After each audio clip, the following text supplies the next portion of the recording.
साथियों नमस्ते।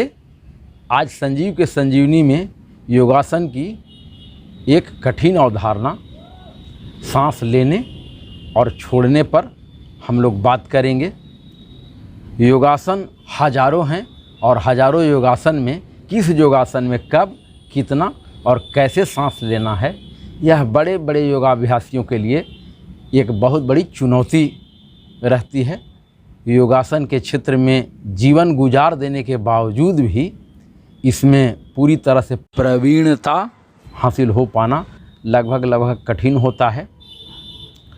इस योगासन को निरंतर करते रहने वाले और इस पर मनन करने वाले, केवल अध्ययन नहीं बल्कि मनन करने वाले लोग ही इसके मर्म को जान पाते हैं। इसके मर्म को कुछ हद तक मैंने भी जानने का प्रयास किया है और आज आपको आसान तरीके में योगासन के सांस लेने और छोड़ने के तरीक़ों पर मैं आपसे बात करने वाला हूं।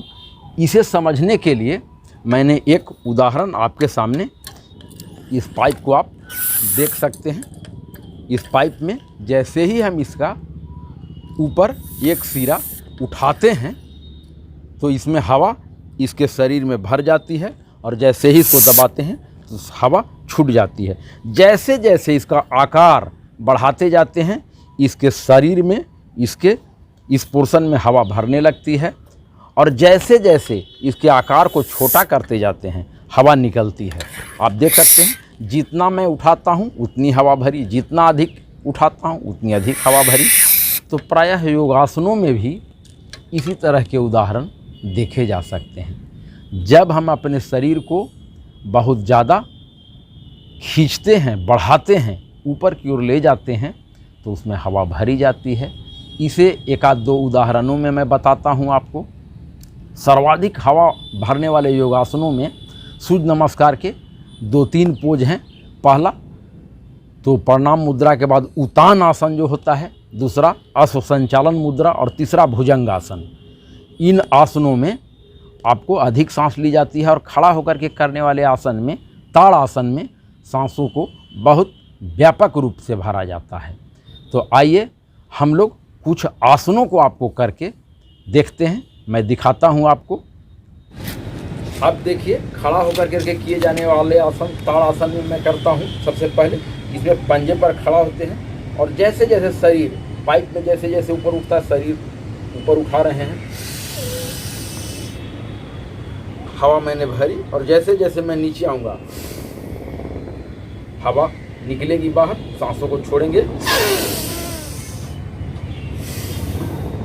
अब सूर्य नमस्कार के उत्तान आसन, तो सेकंड फेज का आसन है इसमें, और जैसे ही नीचे जा रहे हैं पादहस्तासन में, यह अश्व संचालन मुद्रा है।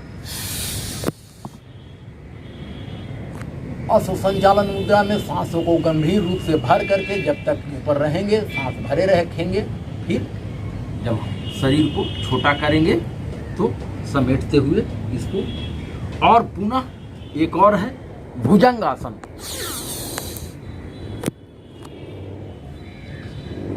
अर्थात जिस आसन में हम अपने शरीर को जितना ऊपर बढ़ाएंगे, बैठ कर करके भी अगर बढ़ाते हैं तो इसमें हमारी सांसें भरेंगी और ऊपर से जैसे जैसे नीचे लाएंगे सांस छोड़ते हुए आएंगे। योगासनों में सांस की 4 गति होती है।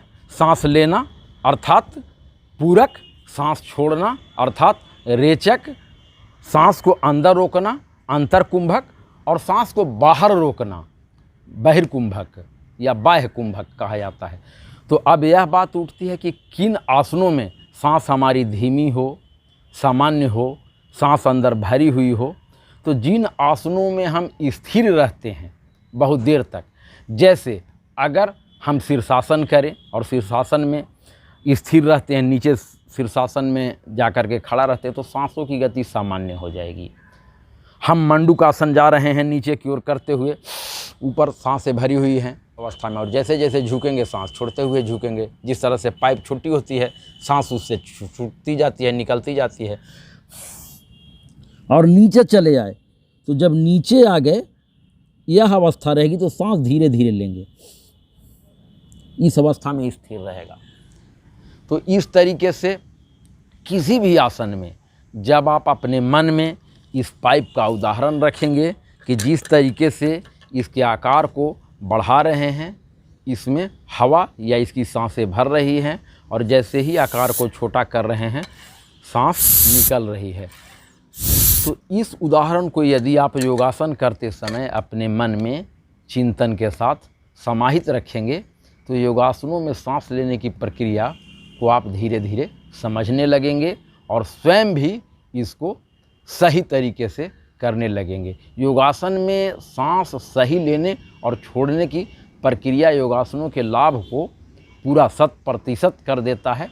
बहुत सारे योगासन करने के बावजूद भी लोगों को लाभ अगर नहीं होता है तो इसका कारण हम सही तरीके दक्षता, पूरी दक्षता और समयबद्धता और निरंतरता के साथ उसे नहीं कर पाते हैं, इसलिए नहीं हो पाता है।